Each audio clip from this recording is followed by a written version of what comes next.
Bupati Hulu Sungai Selatan Haji Ahmad Fikri meninjau langsung panen perdana pepaya jenis California di lahan kelompok tani berkat subur di Desa Telaga Langsat, Kecamatan Telaga Langsat. Pada hari Rabu 22 Juni 2022. Yandi Aulia Rahman selaku kelompok pemuda tani Desa Telaga Langsat mengatakan, dengan luasan lahan sebanyak 6 borongan yang ditanami pepaya California ini, hasil panen pertama dalam 1 bulan mampu capai perkiraan angka kurang lebih 1 ton. Meskipun umur panen dari pepaya California idealnya adalah 7 bulan, waktu panen pepaya California di sini dapat dipersingkat menjadi 6 bulan saja karena tergolong subur.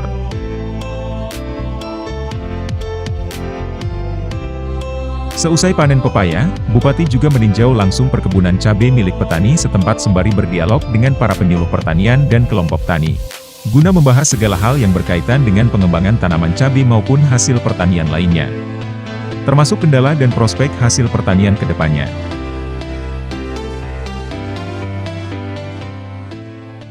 Ya, hari ini kami dapat kehormatan diundang melihat hasil perkebunan pepaya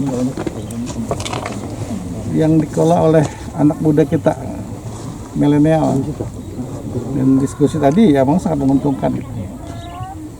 Dan memeliharanya butuh peliharaan yang harus telaten juga sih. Coba yang saya kaget berbuah terus. Dan itu dicari, dan yang sangat ada inovasinya. Dia tidak tergantung orang. Pupuk kandangnya apa ini punya ternak ayam sendiri. Jadi tidak perlu harus tergantung orang.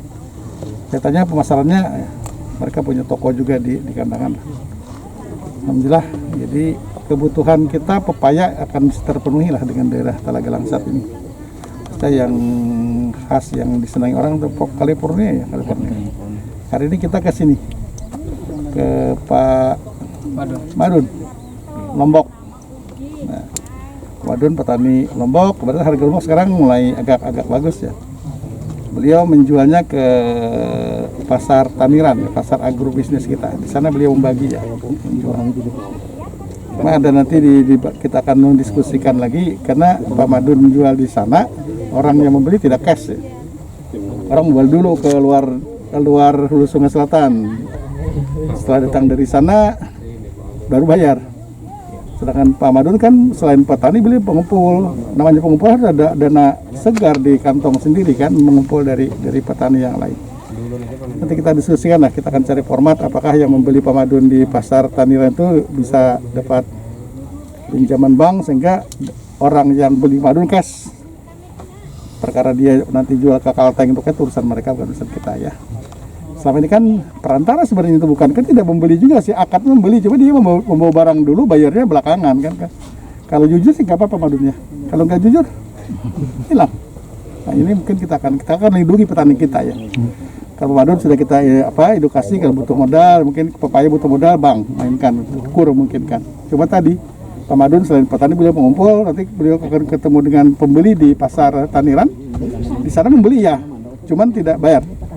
Baru barang keluar, maka saya bilang perantara saja, bukan begitu menjual di satu tempat di luar Kalsa, begitu datang laku bayar, kirim lagi bayar bolak-balik ya. Kalau jujur sih nggak apa-apa, kalau satu-satu nggak jujur kan hilang, kasihan kan petani kita.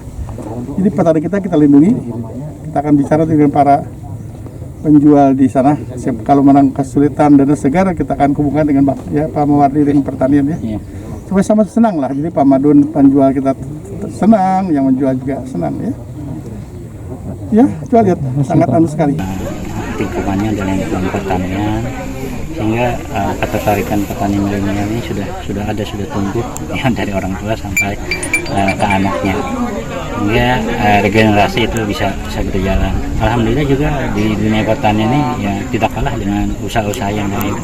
Artinya banyak komoditas yang menguntungkan, hingga kita mengelolanya bagaimana, memanagenya bagaimana, sehingga produktivitas dari hortikultura dan tanaman yang lain itu bisa meningkat. Pak, dukungan pemerintah sendiri Pak? Untuk dukungan kita ya terutama di bidang penyuluhan, kita kawan-kawan penyuluhan ini mendampingi para petani dalam kegiatan usaha taninya. Di samping itu kita juga dari Dinas Pertanian yang memberikan sarana dan prasarana seperti ya, misalnya di sini ya, pembuatan saluran tersier yang dari kita Dinas Pertanian, kemudian alat pengolahan tanah seperti hand traktor. Panen pepaya ini apa luasnya, berapa luas ditanam pepayanya Pak? Ini untuk luas lahan kita tanam sekitar 6 borongan. Iya, untuk luasnya. Kalau hasil sendiri Pak?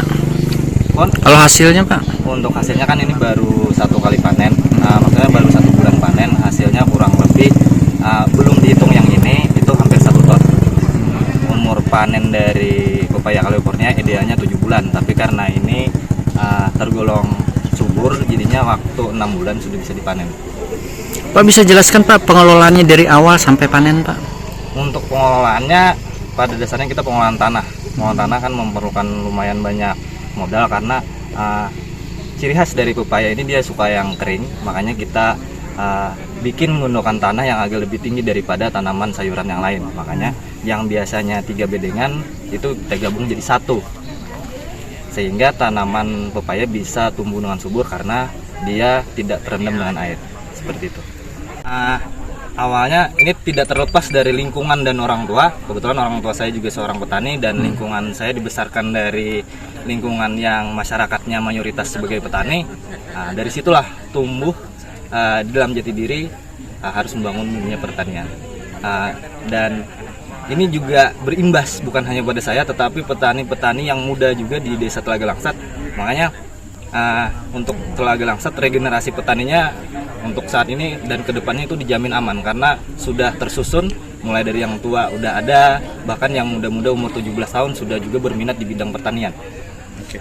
Pak, untuk tanaman sendiri apakah pepaya saja yang dikembangkan di pertanian milenial ini atau ada tanaman-tanaman lain Pak?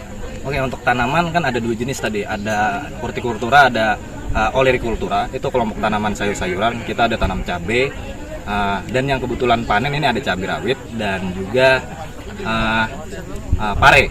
Nah, yang belum panen itu ada tanaman gambas atau sering disebut sini lapang, ada juga labu madu. Kebetulan itu yang panen. Tapi untuk yang lain kita juga tanam.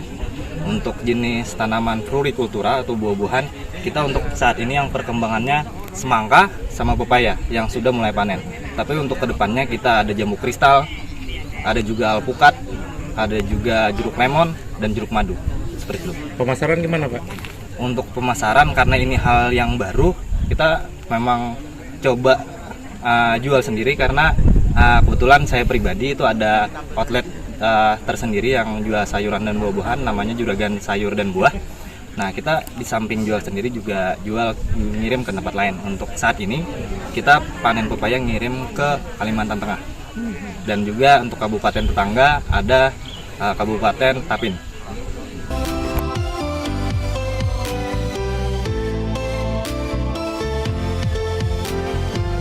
Tim Liputan HSS TV melaporkan.